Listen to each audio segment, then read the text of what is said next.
Hi, everyone. Welcome back to the EyeOpener Society and welcome back to the EyeOpener Society studio. I'm so happy to have everybody joining us here. And thank you again for the listens. Thank you again for the downloads. You guys are such a fantastic audience. I do wish that I had my stepdaughter with me, Hannah. She is doing well. I have plans to bring her back onto the show. It may not happen right away, but I do got some ideas. I know she's been dying to get back on the air. I know she has so much to talk about, so much to say. I may give her her own show at this point. But she is doing well, and I appreciate everybody that's been, sending her warm wishes and everything else. I'm going to do this quick podcast based upon things that we should rid our lives of in order to be happy and in order to enjoy things, because I feel we've just been too much on edge, and there's a lot of reasons behind that. We hold on to things that we shouldn't be holding on to.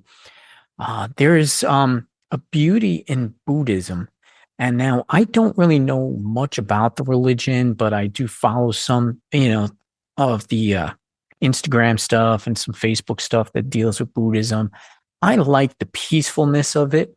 I am pagan myself, and I can incorporate a lot of the ideas, but the philosophies behind it are really exciting to me because I learn a lot from it. I learn a lot how to be spiritual. I learn a lot how to, keep things happy within my own space and in my own world.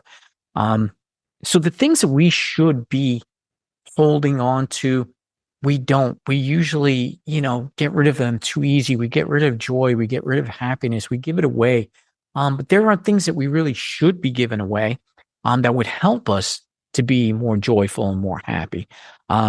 So one, and the big one is number one on the list, the ego. Okay. The ego prevents you from learning from others. All right. Because we just think me, and it's only my ideas, my thoughts. We don't absorb what others teach us. We don't absorb the positive energy from other people when the ego is in place. So we need to get rid of the ego first, and a lot of the other things will fall in line with that.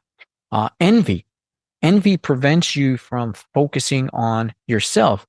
I'm so envious of, what other people have, their materialistic things. Focus on yourself, understand more about yourself, and that would eliminate the envy, and that will, keep you focused more on your own happiness.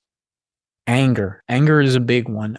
Anger is destroying a lot, but anger prevents you from seeing clearly. When we talk about that blind rage, it means just that you become blinded and we don't see anything else clearly. We can't see through that anger, and we cannot work through that situation when anger is present.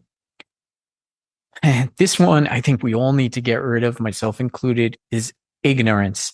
All right. Ignorance prevents you from making good decisions. Let's stop, jumping onto the bandwagon. Let's stop making, decisions on a whim.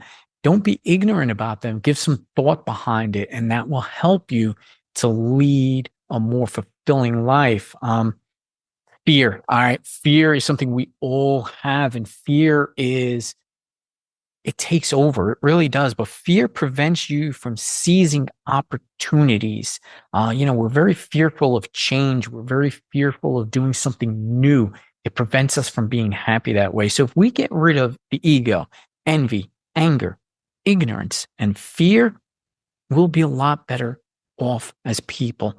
So I thank you for joining me on this podcast. I wanted to give a quick shout out again to my dear friend Jen, who is my spiritual guide in life. She can be found at metaphysical.com. If you are in Pennsylvania, like we are here, she's in Lancaster, the Marietta portion. You can visit her shop on Railroad Avenue. She has all things metaphysical. Visit her in-house tarot reader, visit her in-house psychic, Angelo. It is the most beautiful shop I've ever been in, and I have to stress that. And I would appreciate if you at least visit her website, mindseyemetaphysical.com. It would mean a lot to me. And again, I thank you for joining us. Join us here every Monday when we have our regular episodes, and stay tuned for the return of Hannah, whenever that may be. She will be coming back. There's many changes going on in the background, and hopefully I could bring everything back to the way it was really soon. But in the meantime, I enjoy doing this, and I enjoy you, the audience. Thank you so very much for everything and all the support that you show us.